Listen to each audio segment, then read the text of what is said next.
ለማ ከቱታው በኋላ በጣም ታታሪ ሆና በእውነት ያምራል በጣም ከሰዋን ተብቅ ለትረፋል ፍቅራሴ ዩኒፎርም መኖሩ አንድነትን ነው የሚሰብከው በአንድ መንፈስ እንድንሰራ ነው የሚያበረታታውና የት አላችሁ ምን ሲፈታ በቃ አይፈታ ይቆይ በሚቀጥለው አመት ይፈታ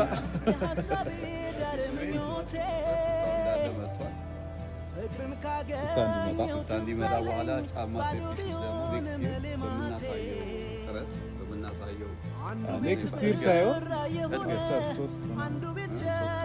3 አመት ሳይሆን 3 ወር በምናሳየው እድገት አዲሱ ዲስፕሌያችን ይከፈት ከ10 ቀን በኋላ ይከፈታል እዛ ስንከፍት ሴፍቲ ሹዝ ደግሞ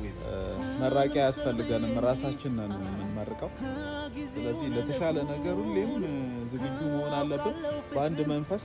ማትረፍ ማግኘት እንችላለን ስለዚህ እኔ ደስ ብሎኛል